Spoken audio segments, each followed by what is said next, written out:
Today on Channel 8 News, we will take a look at labor shortages that are taking place all over the state of Kansas. We're also going to hear about how privilege fees will be changing at K-State. All this and more on Channel 8 News. It's time to start preparing your car for these cold weather coming your way. I'll give you tips on that later in the show. This is KKSU-LD, broadcasting in high definition from Kansas State University, covering Manhattan, Riley County, and the Flint Hills. You're watching Channel 8 News. Welcome to Channel 8 News. My name is Kaylee McLaughlin. And I'm Angela Sawyer. Today we're going to take a look at student fees, community events, weather, and sports. But first, we're going to join our MHK all-day reporting team to learn about the labor shortage that is affecting our area. Monica? Thanks, Angela. Over the last 10 years, the labor force in Kansas has steadily decreased. Where are the empty jobs located, and why do they remain empty? Reporter Rachel Hogan has more. 10 years ago, Kansas had 1.5 million people in its workforce. Today, that number has decreased to 1,480,000. During that time, baby boomers began to retire at a rate of 10,000 per day. And we don't have enough population growth to fill in where we're, when our baby boomers start retiring, which they are starting to retire. According to the Kansas Works website, there are more than 42,000 open jobs compared to just over 8,000 resumes. So that's a lot of job openings and not enough people to fill them. And it's everything. It's manufacturing, construction, healthcare, education. I think the schools are really hurting. Another part of the problem is the gap between the skills that applicants have and the skills the jobs require. The Kansas Workforce Center evaluates applicants' skills and sends them to colleges like Manhattan Area Technical College to take classes. For this region, actually, we're kind of blessed to have a pretty good chance to solve the problem. The county populations through here, the school district populations, are all projected to still increase for many years. Part of the problem is that college students don't stay in Kansas after they graduate.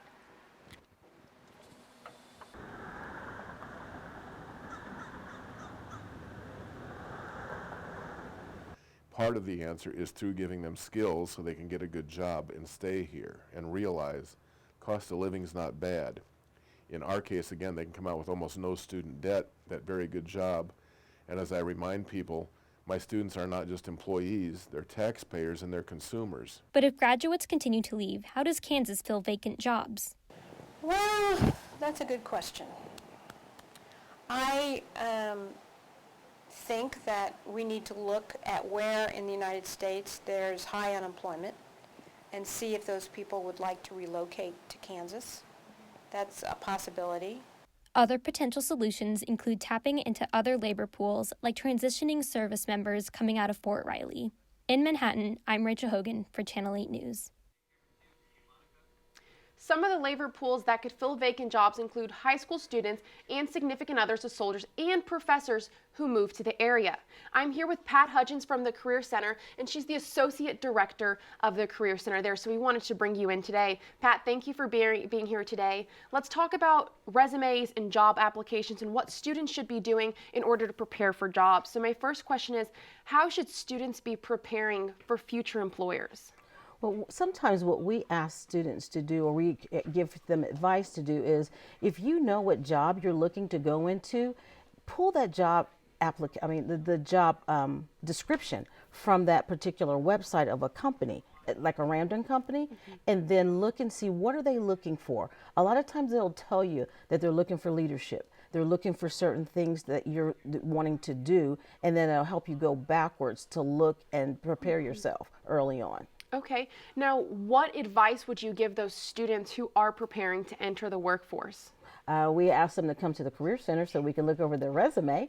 That's for starters, because that's a service that students can have, that they have here on campus, and even after they graduate. Some people don't realize a year after they graduate, they can still use the Career Center. Okay. So start early, come often, so that we can help give you pointers on what to do, and we can help you do mock interviews, and we can help you prepare by looking at your resume and comparing it to the job description that you have that you're trying to apply for. So I know you mentioned the resumes. What should students be including on their resumes, and maybe what should they kind of steer clear from? Okay, so we say good bullet points, and a good bullet point is a talking point. So try not to explain away. Don't write it in paragraph form. Try to make it simple, quantify. Talk about numbers. If you're in management or something in budget, talk about the numbers that you've touched. If you're working with people, talk about the people that you've touched.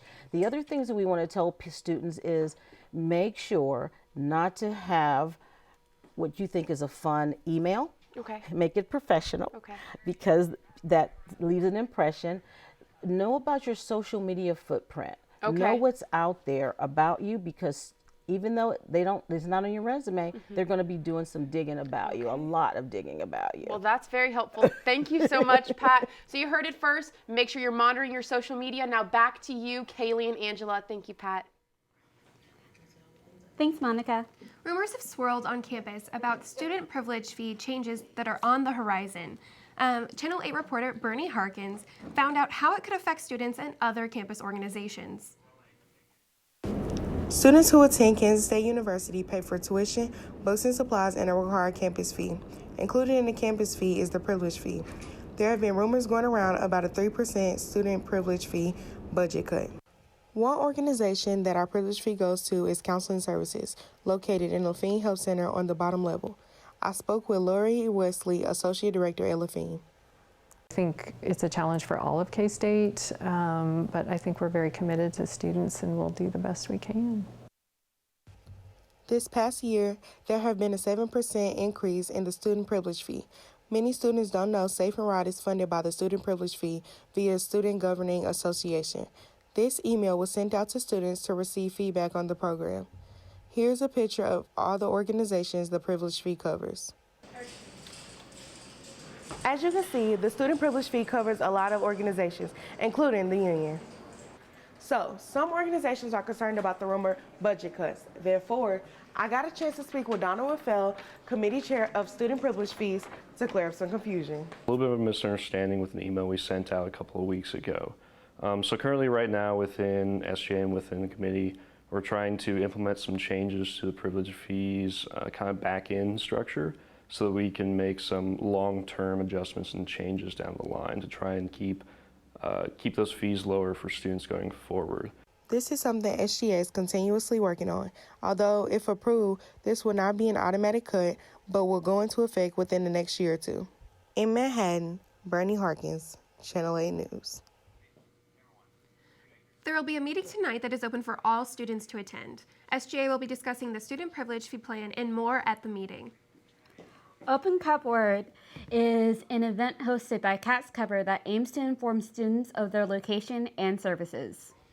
It happens once a semester and helps with word-of-mouth marketing, spreading awareness of campus resources and community resources. There are many things that are offered by Cat's Cupboard to help students in need. The Open Cupboard collected a lot of donations, but the Cat's Cupboard accepts all kinds of donations year-round, beyond just food. We have hygiene products and kitchen equipment, so if you need some things to make the food items like pots and pans or a can opener, we can help you with that. Some basic cleaning supplies, some basic school supplies, and then during the cold months we also have hats and gloves and scarves. Coming up on Channel 8 News, we're gonna hear about a Manhattan event called Little Apple Glow Paddle. And stay tuned to hear all about a memory care gala that hopes to raise money to benefit the Alzheimer's Association. That and more on Channel 8 News. I know financial aid can be a little harder when you're a non-traditional student, but the financial aid office was great about answering questions, putting you in the right direction. It was just a great office.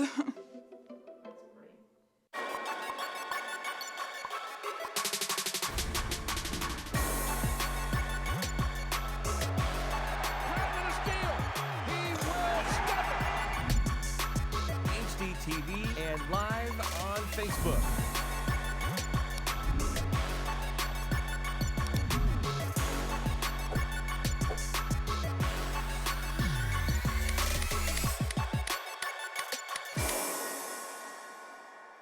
They give you all the tools that you need to succeed, from the video modules well descriptive electronic communication. They really set the expectations clear, and there's really no surprises, and I would definitely recommend it. The best kept secret in Manhattan is not a secret anymore. I'm Wyatt Thompson, the voice of the Wildcats, and welcome to JP's Sports Grill. With daily chef-inspired specials, a full bar, and a diverse menu that has something for everyone, this place is guaranteed to impress.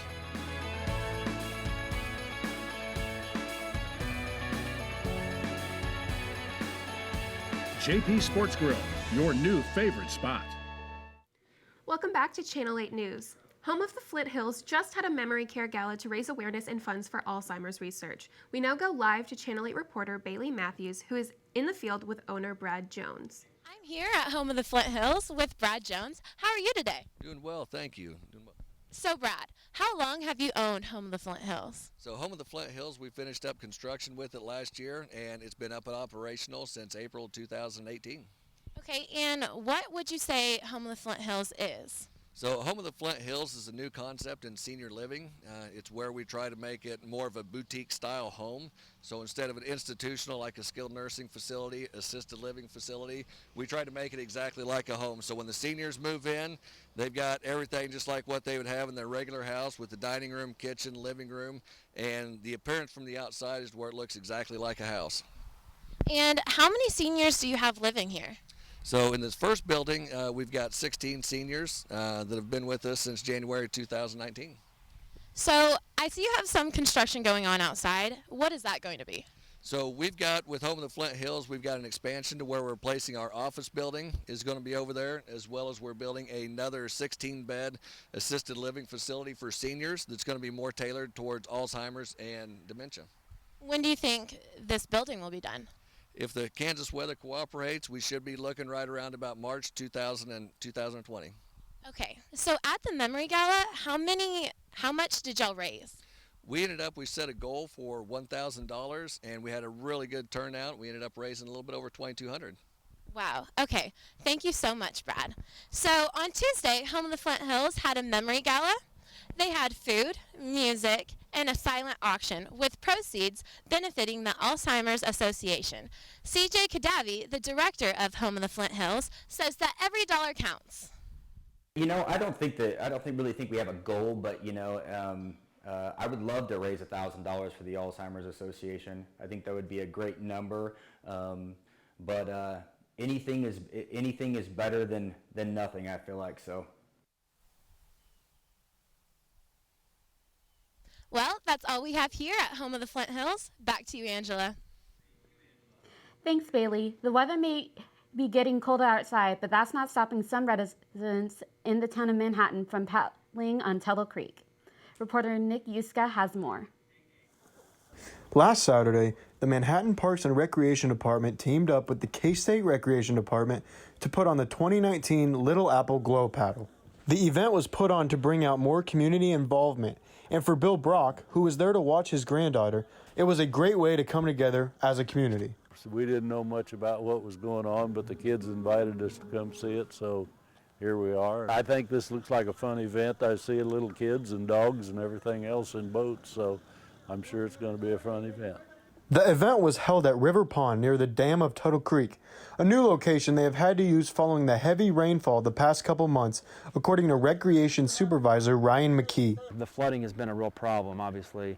We're supposed to be doing this on the river, but because of the water the last year and a half or so, it's forced us to come like here, just so it's more controlled and a little bit safer. So hopefully next year we can get back on the river when the water goes down. 2019 Little Apple Glow Paddle included prizes for best costume and best boat, as well as all contestants got to enjoy s'mores afterwards. Just gets people out of the house, gets them to do something outdoors that's, with their family or with some friends or whatever they like to do. And it's a great event, and people that do it and take the chance to get out here, they enjoy it a lot. The event had over 70 registered participants, some decked out in costumes and lights, while others brought their four-legged companions. In Manhattan, Nick Yuska, Channel 8 News. The paddle boats will be put away for the winter, but will be back out for the Manhattan Parks and Rec Department with the next paddle boat event in the summer. Up next on Channel 8 News, weather anchor Bernie Harkins brings us the weather, telling us what to expect for the weekend. and some quick tips on how to get your car ready for the winter weather. That and more coming up on Channel 8 News. The best kept secret in Manhattan is not a secret anymore. I'm Wyatt Thompson, the voice of the Wildcats, and welcome to JP Sports Grill. With daily chef-inspired specials, a full bar, and a diverse menu that has something for everyone, this place is guaranteed to impress.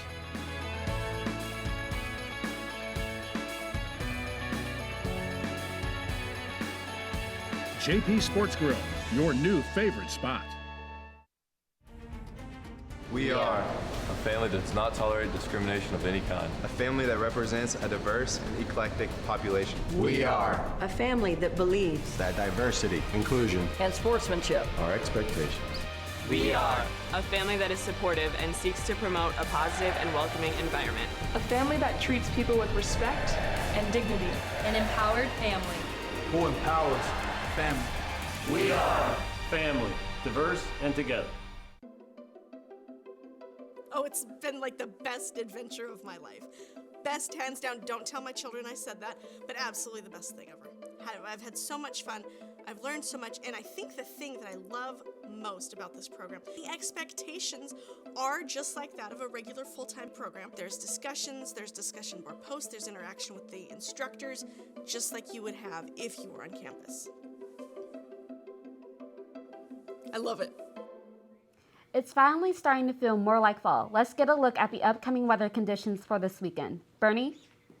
Hello, nice to see you all again. So let's check out this weather for the national weather map, okay? We have some, we're experiencing some lower 80s in the eastern area over here, which is nice and hot. You know, you might want to get some shorts on, go to the lake, okay? And then coming up here in our upper area, we have some higher 50s, which is a little colder, so you might want to put them shorts away, grab some nice jeans, okay? And then we're gonna move on to our Kansas map, coming closer to home. We are experiencing some nice lower 70s in our area over here in our Wichita area. That's what it is. Y'all thought I forgot, I did not. And then we're gonna move on to our 24-hour, okay? And so right now we're experiencing some nice lower 50s, which is pretty cool. And then later on in the day, we'll have some sunshine, which is always nice. It'll be a nice cool 75, which you might be able to throw them shorts back on, and some light wind at 12 miles per hour with the humidity being a cool little 52%. And then later you might want to catch the sunrise with a blanket and a hoodie, and then move on to our 5-day forecast, okay? So this weekend we'll be catching some lower temperatures, which is really cool, you know, and the sunshine, that'll help. So moving on to Tuesday, we might catch some showers. Now, even though we have some nicer days to finish out this week, the cold Kansas weather months will be, and we will go ahead and toss that over to the desk. Thanks, Bernie. After the break, we'll hear from Channel 8 sports anchor Bill Bernard about what can be expected for the start of the women's basketball season. And how K-State students partnered with the Special Olympics to provide a unique experience for local athletes with special needs. That and more on Channel 8 News. But I took the time and I looked at it. I said, number one, this is Kansas State University. That's a solid name institution. that is a research institution. It's land grant. You're not going to get better than what Kansas State is and what Kansas State stands for. And you can actually see it. All four.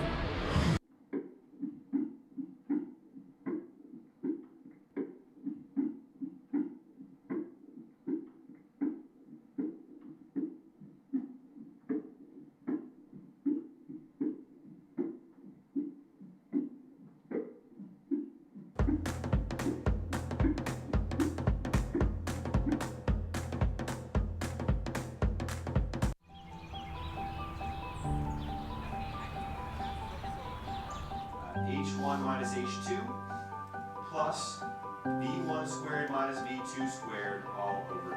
Fans, are you ready?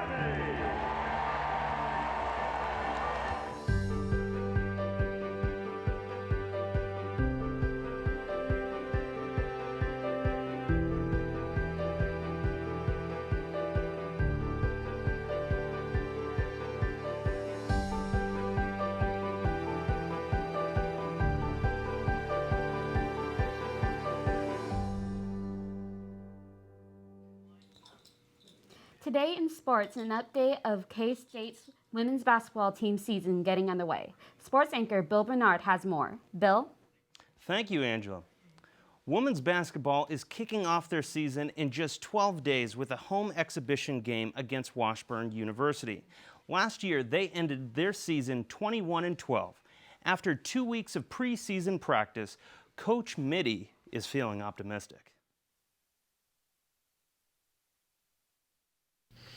I think our group is working hard, made good progress in the 2 weeks. I'm optimistic about where we started at and where we've gotten to in a couple weeks. I think having some players back healthy has added to that depth.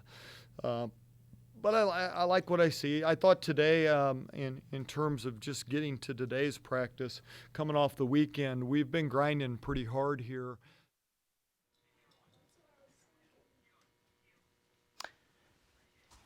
Next, Channel 8 reporter Glenn Kinley took a look at how K-State is working together with the local Special Olympics.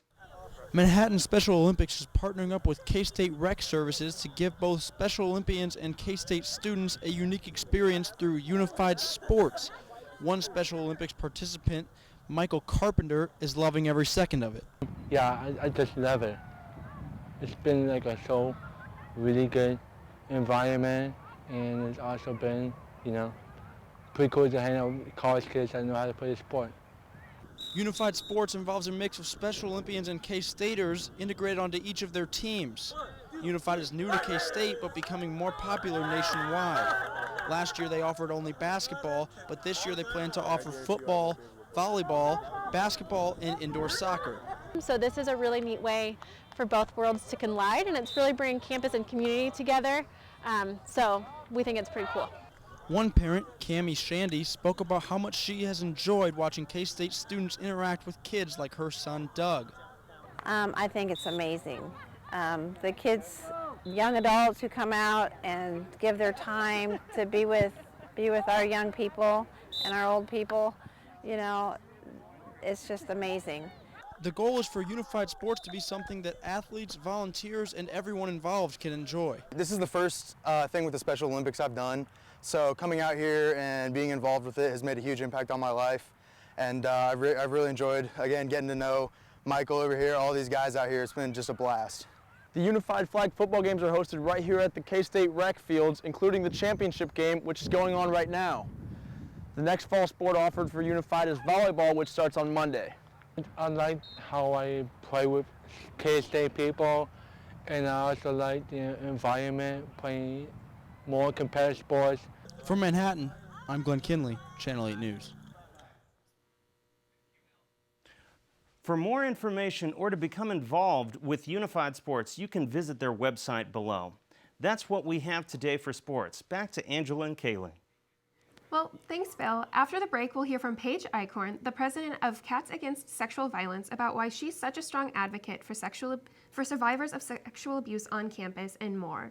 We'll also be learning how to winterize your car. We'll be back with more on Channel 8 News. We are a family that does not tolerate discrimination of any kind. A family that represents a diverse and eclectic population. We are a family that believes that diversity, inclusion, and sportsmanship are expectations.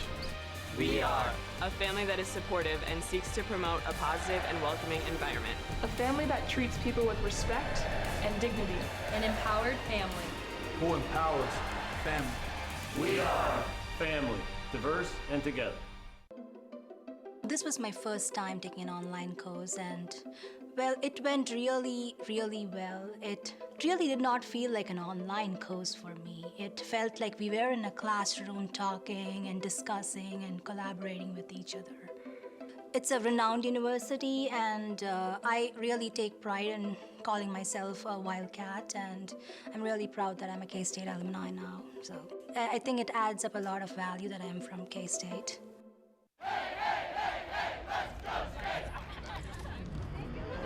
Welcome to K-State. We're so excited all of you came to visit us here on campus. We're going to be starting our tour here in front of Anderson Hall, which is our administrative building and kind of our iconic building on campus. It houses our president's office and our vice president for student life. All right, let's get started. We're going to be going to the Union Net. It houses our pool. Before a freeze hits, it's a good idea to make sure your car is running smoothly. The first thing you should do is check out the tires on your car. It's best to have a good tread on them. Your tires when the ice hits. If your tires are looking more bald, pick up some new tires as soon as possible. The ice on the roads causes accidental crashes every year. Don't let it be you. Checking the tire pressure is also a good idea. Colder temperatures cause your tires to lose pressure faster.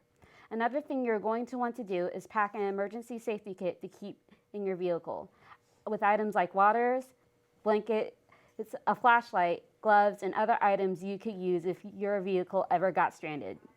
If a sheet of ice has built up on your window, be patient when defrosting, not to cause any damage to the window shield itself. Be sure to never use hot liquids to melt ice and warm up your car at a slow pace. Now that you have some golden rules for maintaining your vehicle, have a safe winter season. A club on K-State's campus is focusing on stopping the stigma of speaking up against domestic abusers for Domestic Violence Awareness Month. Haley McLaughlin has more with Wildcats Against Sexual Violence President Paige Eghorn. Well, thanks, Angela. Paige, you've been a vocal person on campus when it comes to sexual violence and prevention. I just want to get a little bit of history about your student organization, Cats Against Sexual Violence. How long has the club been on campus? So we've been on campus for a little over a year now. And why did you guys see the need to bring it to campus? So K-State is actually tied, like you said in last week's show, for third in the nation with the most Title IX cases open under investigation. Okay, so what does the Wildcats Against Sexual Violence do to bring awareness to the issue, and how do events like Pop the Stigma bring information to K-State's campus? Yeah, so we host Wildcat Walk to End Sexual Violence in the spring as well, and Pop the Stigma on Domestic Violence with Alpha Chi is a new event we're doing for the month of October to just raise awareness that many survivors are among us of both domestic and sexual violence. Okay, so what other events do you guys have planned? We recently raised over $1,000 in donations to the Crisis Center, and so we were able to donate to women and children in need who are fleeing those violent environments. Well, thanks for being with us today, Paige. That's all the time we have for this. We're going to head back to Angela at the desk. Thanks, Kathy. You can join Wildcats Against Sexual Violence later today in K-State's Bosco Plaza from 12 to 2 p.m. to learn more. Thank you all for joining us at Channel 8 News. Come back next week to see Fort Riley soldiers returning home, a breakdown of community budgeting, and an update to the high school's ACT College Readiness Test. From all of us at Channel 8 News, have a good weekend. This is Channel 8 News.